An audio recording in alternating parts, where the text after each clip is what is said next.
बिस्मिल्लाहिर्रहमानिर्रहीम अस्सलाम वालेकुम व्यूअर्स। आज की मार्केट रिकैप वीडियो के साथ इरफान अवान आपकी खिदमत में हाजिर।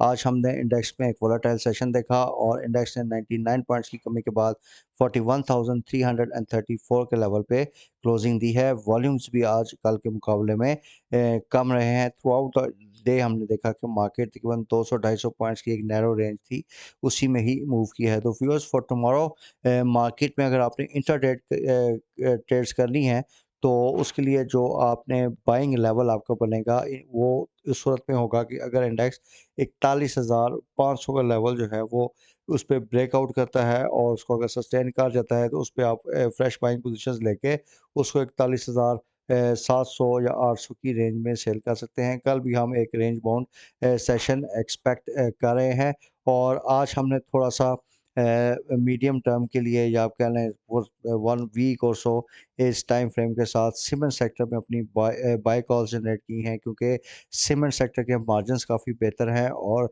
इंटरनेशनल कोल प्राइसेस जो हैं वो काफ़ी तेज़ी से नीचे आई हैं। और इसी वजह से आज हमने सीमेंट सेक्टर के certain stocks like Maple Leaf, Cherat cement, DG cement, Lucky हो गया, इनमें हमने आज बाइंग कॉल्स अपने क्लाइंट्स के लिए जनरेट की हैं। दो कि हम कोशिश करेंगे कि इसको बड़े मिनिमल मार्जिन के साथ हम इसकी प्रॉफिट टेकिंग करें। लेकिन आज क्योंकि सीमेंट सेक्टर में अच्छी परफॉर्मेंस थी और कल के दिन भी हम एक अच्छा प्राइस एक्शन इसमें एक्सपेक्ट कर रहे हैं, दो it is for the short term. लेकिन थोड़ा सा कल हमें मार्केट में सीमेंट सेक्टर्स में मज़ीद अच्छा प्राइस एक्शन मिल सकता है। तो व्यूअर्स अगर हम नेगेटिव साइड पे देखें तो Pakistan services industries, OGDC, PPL, MCB, Meezan bank, पाको, इन शेयर्स में आज हमें प्रिडोमिनेंटली प्रेशर नज़र आया। तो viewers with regard to OGDC and PPL, इसमें आपने इन शेयर्स को थोड़ा-सा बाय ऑन डिप्स पे रखना है, क्योंकि इसमें 2 डेवलपमेंट्स हैं। एक तो गैस की प्राइसेस की इंक्रीज़ की न्यूज़ है और उसके साथ-साथ जो क्रूड ऑयल प्राइसेस हैं इंटरनेशनल लेवल पे, वो दोबारा से बढ़नी शुरू हो गई हैं और एक्सपेक्ट यही किया जा रहा है कि चाइना में डिमांड बढ़ने की वजह से क्रूड ऑयल मज़ीद ऊपर जा सकता है। ये ओवरऑल हमारी इकॉनमी के लिए तो ओवरऑल नेगेटिव साइन होगा, लेकिन फॉर ऑयल एक्सप्लोरेशन कंपनीज इसके लिए एक बेहतर प्राइस एक्शन का इसमें साइन नज़र आ रहा है कि अगर क्रूड ऑयल थोड़ा सा मज़ीद इम्प्रूव किया तो O G D C P P L के लिए एक अच्छा साइन होगा। इसमें मार्जिनस बढ़ेंगे इनके और इसके साथ साथ इनकी प्रॉफिटेबिलिटी इंक्रीज़ होगी और में हम अच्छा प्राइस एक्शन आने वाले दिनों में देख सकते हैं। तो व्यूअर्स अगर हम portfolio investment point of view से देखें तो आज म्यूचुअल फंड्स की तरफ से हमें एक एग्रेसिव सेलिंग नज़र आई, वेयर एज कंपनीज, इंडिविजुअल्स और इंश्योरेंस कंपनीज जो हैं वो हमें बाइंग साइड पे नज़र आई। अगर हम फॉरेन इन्वेस्टमेंट प्रोफाइल देखें तो उसमें फॉरेनर्स जो हैं वो आज नेट बाइंग साइड पे रहे और उन्होंने तकरीबन 0.17 मिलियन यूएस डॉलर्स की आज बाइंग की है। और फॉरेनर्स की तरफ से जो मेजर बाइंग हुई है वो फर्टिलाइजर सेक्टर और कुछ बाइंग टेक्नोलॉजी सेक्टर में भी हमने देखी, वेयर एज कमर्शियल बैंक्स में आज हमें फॉरेनर्स की तरफ से मेजर सेल नज़र आई है। तो व्यूअर्स मार्केट का बेसिकली जिस तरह वीडियो के शुरू में डिस्कस किया था आपसे कि दो मेन न्यूज़ थे। एक तो आईएमएफ की साइड से जो एसएलए की डिफरेंट न्यूज़ आइटम्स आती हैं उस पे मार्केट जो है वो रिएक्ट कर रही होती है। तो वो इसमें बेसिकली व्यूअर्स अपडेट ये है कि आईएमएफ का जो 9th रिव्यू था वो 3 नवंबर को ओवरड्यू था। उसके बाद फिर 10th रिव्यू जो है उसकी डेट 3 फरवरी थी और 11th रिव्यू की डेट जो है वो 3 मई की है। तो अब दो जो रिव्यूज़ हैं उनकी डेट तो गुज़र चुकी है। अब इट इज़ अनक्लियर कि आईएमएफ जो है वो कितने रिव्यूज़ को इकट्ठा करता है। तो लग ऐसे रहा है कि 2 से ज़्यादा रिव्यूज़ को वो इकट्ठा नहीं करेगा। आईएमएफ की जानिब से कल भी आपके साथ न्यूज़ शेयर की थी कि उन्होंने बैलेंस ऑफ पेमेंट की एश्योरेंसेस माँगी हैं, तो इसमें चाइना का फैक्टर काफ़ी इम्पोर्टेंट था। तो उन्होंने तकरीबन 1 बिलियन यूएस डॉलर्स जो आईएमएफ से आने हैं वो है, उसके साथ-साथ चाइना ने भी तकरीबन 1 बिलियन यूएस डॉलर्स का रोल ओवर भी हमें दिया है, जिसमें से कुछ हमें अमाउंट्स तकरीबन 700 मिलियन डॉलर्स की रिसीव हो चुकी हैं, कुछ आइंदा आने वाले दिनों में हो जाएँगी। इसके अलावा यूएई और सऊदीया की साइड से भी हमें सपोर्ट आनी है।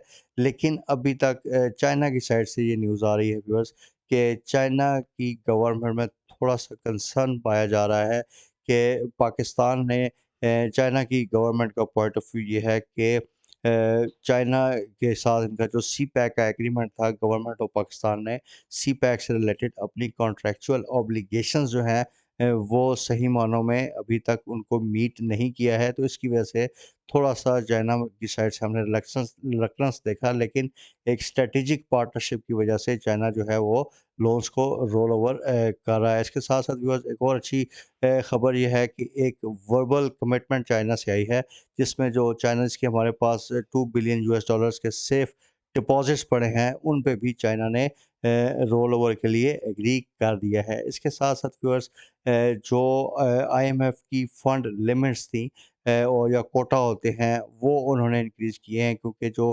कमोडिटीज़ का सुपर साइकिल था या ग्लोबल बेसिस पे हम इंटरेस्ट रेट हाइक देख रहे हैं, तो इन फैक्टर्स की वजह से जो अंडर डेवलप्ड कंट्रीज़ हैं, उनके लिए आईएमएफ ने अपना कोटा जो है वो इंक्रीज़ किया है, और इससे आईएमएफ की फंडिंग जो है वो बढ़ जाएगी इन ममालिक के लिए। तो उससे हो सकता है कि पाकिस्तान को जो जो इतनी टफ़ कंडीशंस लगा रहे हैं, इसमें शायद आने वाले वक्तों में हमें थोड़ी-सी रिलैक्सेशन मिल जाए। इसके साथ-साथ व्यूअर्स एक बड़ी डेवलपमेंट पॉलिटिकल साइड पे ये हुई है कि आर्मी चीफ ने टॉप बिज़नेसमैन के साथ एक मीटिंग की है in the presence of finance minister Ishaq Dar, और उसमें जो कॉन्फिडेंस रिस्टोरिंग मेजर्स हैं उसके बारे में बात की गई है, और जो पाकिस्तान में कुछ मेथड्स पे बात की गई है कि किस तरीके से फ्रेश इन्वेस्टमेंट पाकिस्तान में लाई जाए, जो कि लोन्स ना हो या अपने एसेट सेल करके ना हो।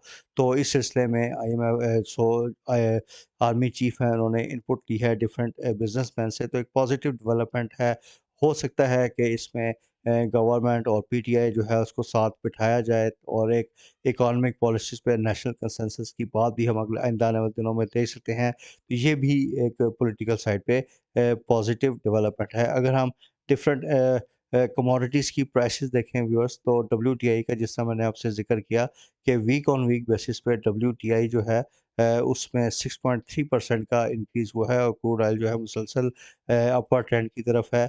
और उसके साथ-साथ for EPCL and Lotte Chem अगर हम देखें, तो इनके जो पीवीसी और पीटीएम मार्जिन्स हैं वो डिक्लाइन का शिकार हुए हैं इस वीक में भी।